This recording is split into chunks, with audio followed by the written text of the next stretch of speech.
Hello, thank you for waiting for me. I work in Stockton and I just got home as soon as I could with the traffic. So let's see here. Have This is for test number two. We're gonna look together, but we're pretty far ahead of schedule.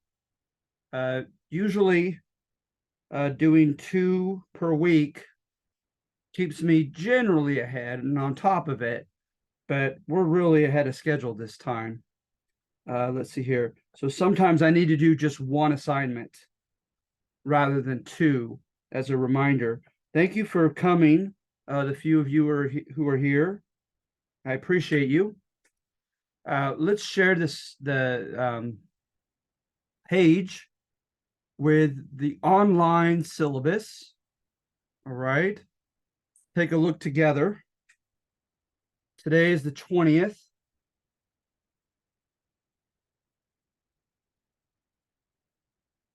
So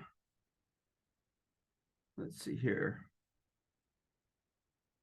1016 to 21 is the early republic, and we went over that last video last Thursday, as we did just a brief overview of the War of 1812 because it's a video assignment and it's not argumentatively based. So that will last until the 27th. And then your test two is not until 1028 to 11:2. Remember also that I hit for you guys to have two chances at this test. All right. And it will take your higher of the two scores. So let's see here. Test two. Okay. Can everybody see that okay?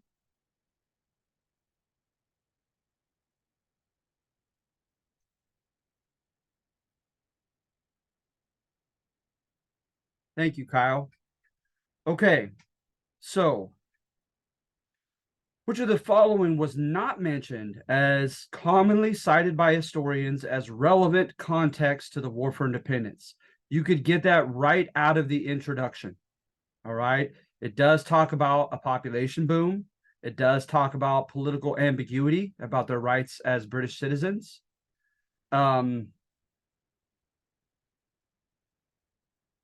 Historic events that put stress upon the British Empire, like the French and Indian War, it mentions those as well. So one of them does not fit. And then you have the two of the independence interpretations. Remember, you had four on the War for Independence handout. So notice historians who interpret the American War for Independence as a fight to maintain political powers and economic rights that the colonists had already accumulated due to poor enforcement of English laws. Remember, we call that the salutary neglect thesis. We were neglected, but it had a healthy, salutary effect. Remember, Bernard Baylin's court history is all about ideas. That was number two. So take a look at B. He focuses upon future founding fathers' connection to intellectual, philosophical movements and sources in their time, like the French and Scottish Enlightenments, as well as their ability to teach and convince common colonists that they ought to demand that the English government recognize those principles in their colonial policies. All right. Four, the Enlightenment's notions of natural rights and social contract regarding the source of a government's legitimacy and its proper role may have ideologically influenced America's propaganda campaign during the War for Independence. I would certainly say yes, because even if you're more of a revisionist historian and you believe that it was just pure propaganda, it still was issued as propaganda, as rhetoric for the people of the Americas to believe in.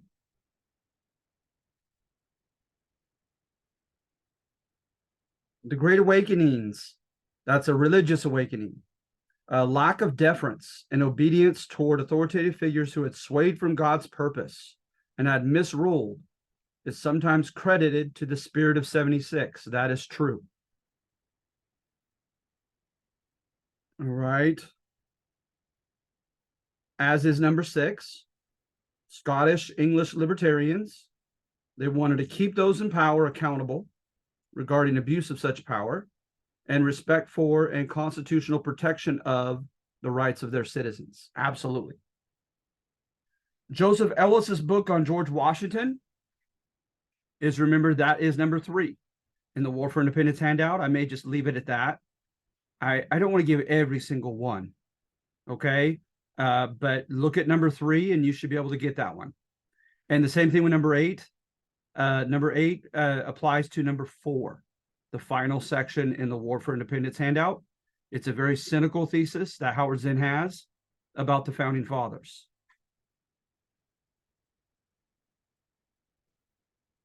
Alan Brinkley, in his textbook, cynically adheres to Howard Zinn's thesis. No, he does not. That's false. That's a textbook that we did not end up using this semester. And so, of course, I'm going to give you that one. That one is false. All right. And numbers 10 and 11 pertain to number 1 and number 2. 10, number 1, 11 applies to number 2 of the Turning to a Republic handout. Remember those about the failure of the Confederation on number 1 and about the fight that the liberals and the common people had against their conservative founding fathers in ratifying or approving the Constitution? Number 12, during and just after the War for Independence, state-level governments established conservative institutions for fear of revolutionary consequences of the Enlightenment? No, that one's false. The type of government that we devised is a constitutional federal republic.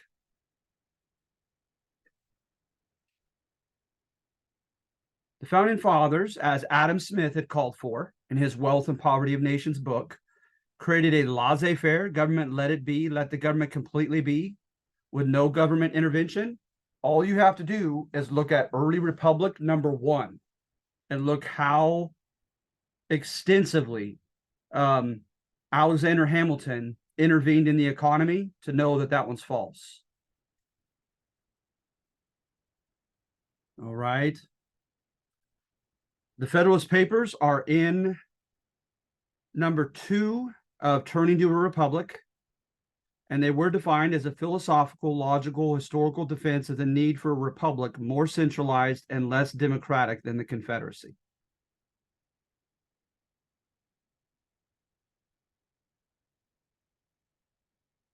Then number 16 and 17, I think I'm going to let you do.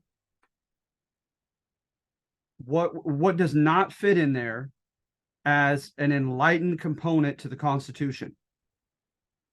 Okay.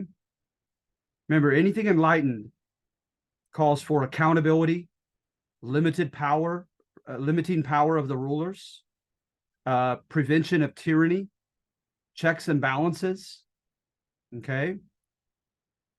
And then number 17, anything conservative, not only is conservative of things of the past, undemocratically elected officers having a lot of power, not much accountability, but also the conservatives were big on strong centralized government. So also anything that gave a lot of power to this new central government would be considered conservative. Okay.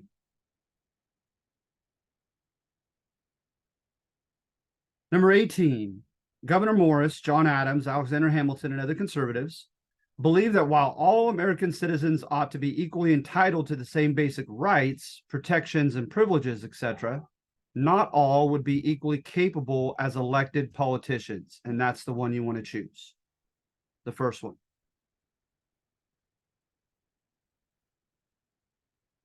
Anti-Federalists opposed libertarianism. That's wrong right off the bat.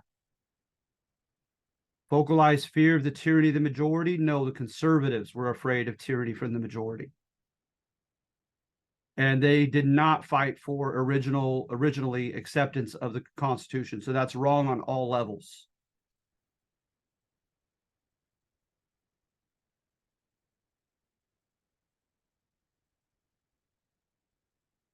Numbers 20 and 21 are kind of redundant.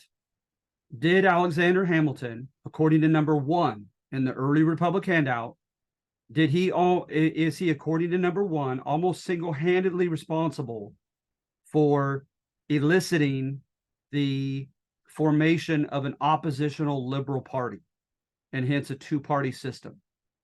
Did it seem as if he was too conservative in the eyes of Americans? And I think you'll find that to be true.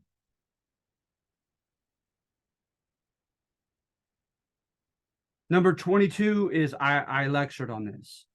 George Washington, in the popular narrative of his tenure, indulged the conservative stress upon the dignity of his person and position. Yes. Gave Hamilton a proverbial long leash with his economic system. That's in number 1 of the early Republic. Unilaterally declared neutrality in the Continental Wars. Yes, he did do that. Supported and tried to hide Jay's Treaty. Yes. Claimed executive privilege and supported a military response to the Whiskey Rebels. That's all true on his conservative side.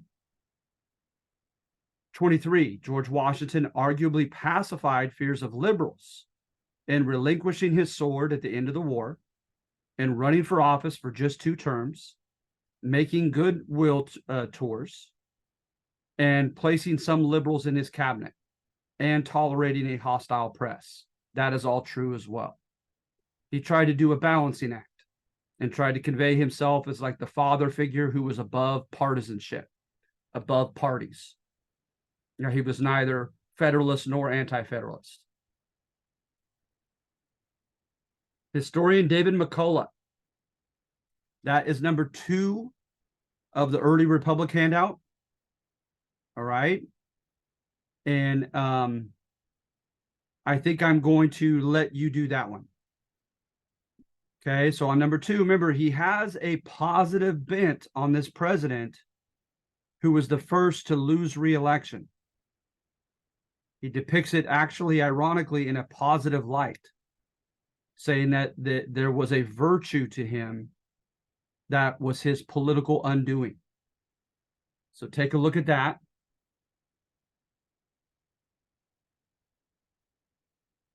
The Alien and Sedition Acts come right out of number 2. Take a look at those and take a look at their context and their description in number 2. And you could get that one.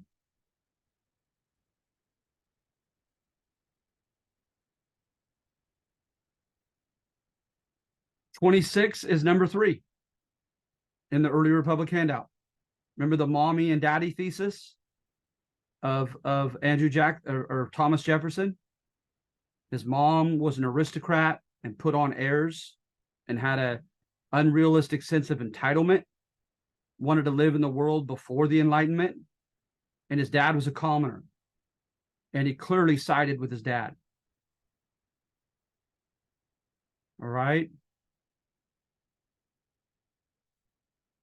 Number 27 is found in number 4 of the early Republic handout. And remember with number 4, time and time again, it goes into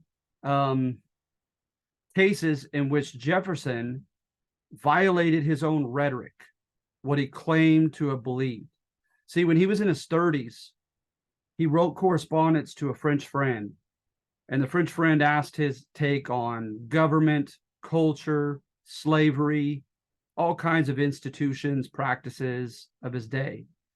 And he sounds very, very progressive, ahead of his day on all this. Very idealistic, like he wants to improve the world for the better. But when he becomes president, he does none of those such things in number 4. But there's a thesis connected to it, right? That supposedly forces beyond his control made him feel compelled to become pragmatic, to make the practical, pragmatic decisions rather than the idealistic ones. So you see the example of the purchase of Louisiana Territory. See how he broke his own belief systems on that one.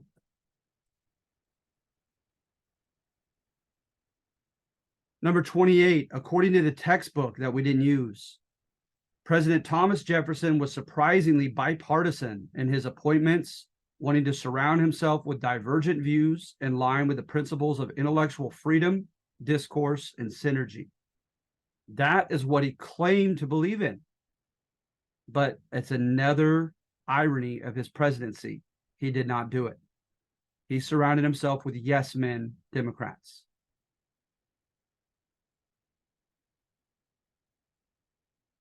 Number 29, you could find out of number 4.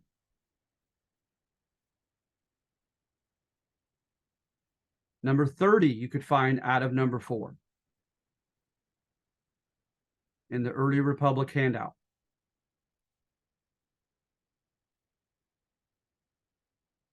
And then I pretty much have already given you 31. Apparent contradictions between Jefferson's rhetoric, what he preached, and his actions as president have been interpreted by historian Alan Brinkley as a decision of Jefferson's to work pragmatically with forces beyond his control. And that is true.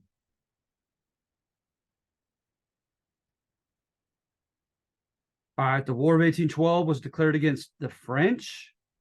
Okay, that one's an easy one.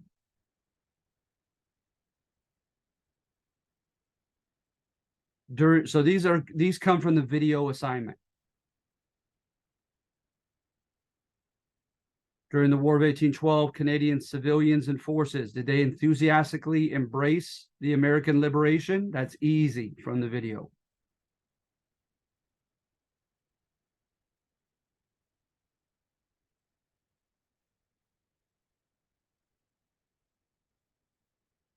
As is 34.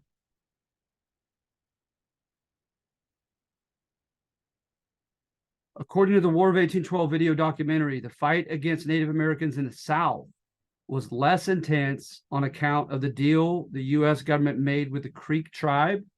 Watch the video and you'll see no such deal. But you'll see a lot of vicious fighting.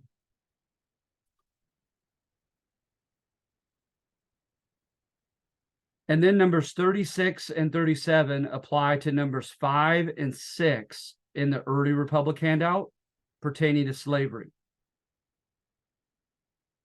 So remember, Fogel and Ingerman, in their thesis, they contended that because slaves constituted an expensive investment, it was in the best interest of masters to treat them well, and that they evidently often did, because they were so expensive and they wanted to extract the optimal amount of good labor from them.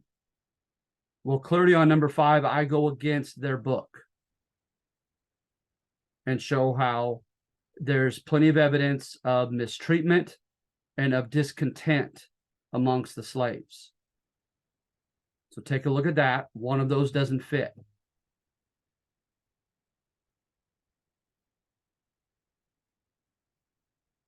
Then the instructor's thesis regarding the utility, the usefulness of converting slaves to Christianity. Remember, I said it was a little bit of all of the above in number 6.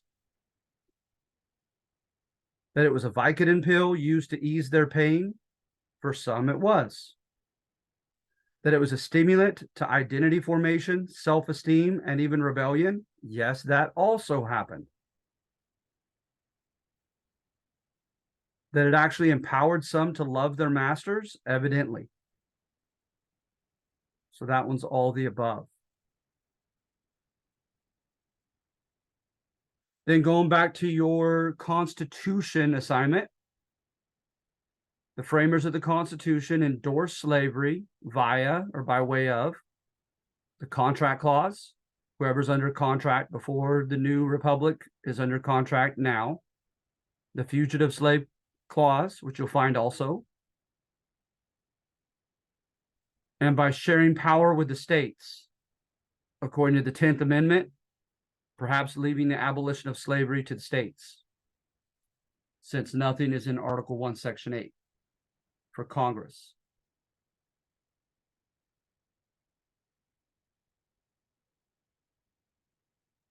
And then again, in his coverage of the War for Independence, Alan Brinkley contends that the revolutionary generation was primarily motivated by enlightened beliefs. I already have one that was false above, saying that Alan Brinkley in the textbook adheres to Howard Zinn's thesis. This one is Bernard Bailyn's thesis, right? That everyone became enlightened, the romantic vision of all of it.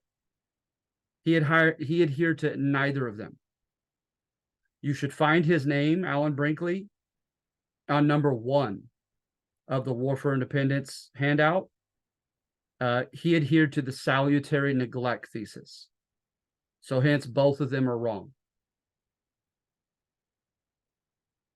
And thanks to last-minute military victories in the Great Lakes and at New Orleans, the United States diplomatically won some land from Great Britain at the Peace of the War of 1812.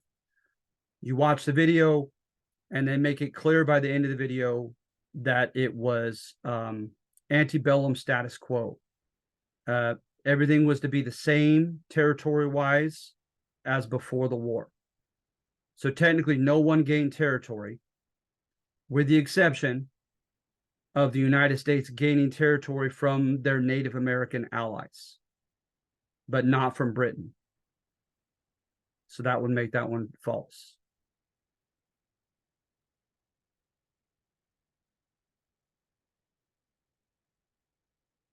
All right, I know I did that rather quickly. Does anybody have any questions?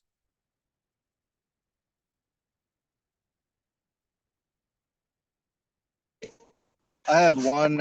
When is this test due to, or when can we start doing it? You actually, Kyle, you could do it now. It's open to take. You have 2 takes at it. If you feel good about it now, why not? Why not do so? But you technically have until the 2nd of November, the night of the 2nd of November. Okay, cool. All right. But yeah, by all means, if you took notes of what we just covered right now, if you've done the other assignments, if you've watched the War of 1812 video, by all means, take it as soon as you like.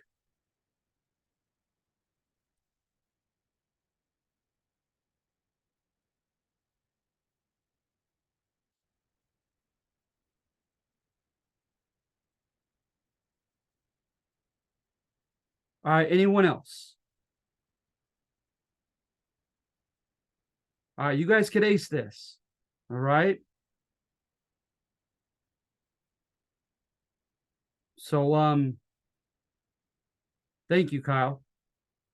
All right.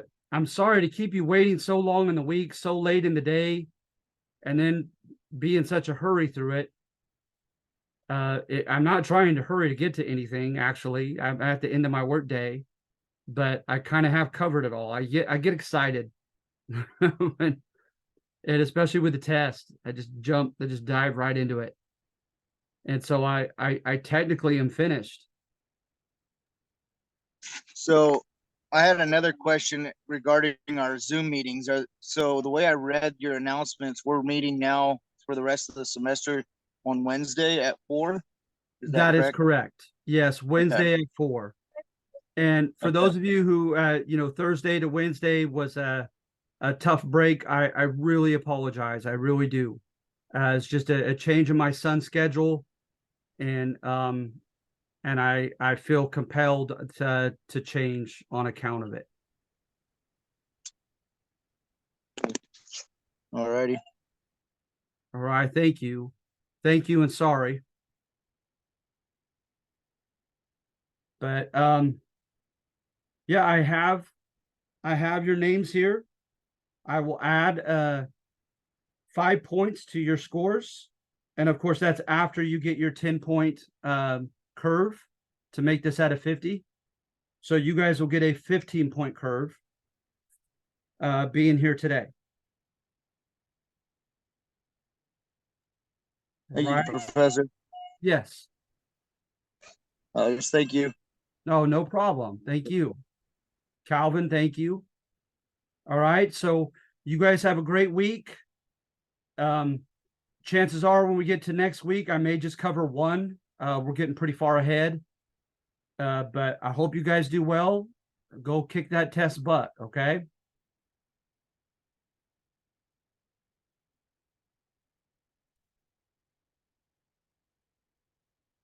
You as well. Thank you, Calvin. You guys have a good one, okay? Take care. Thank you for meeting with me on such short notice. I appreciate you.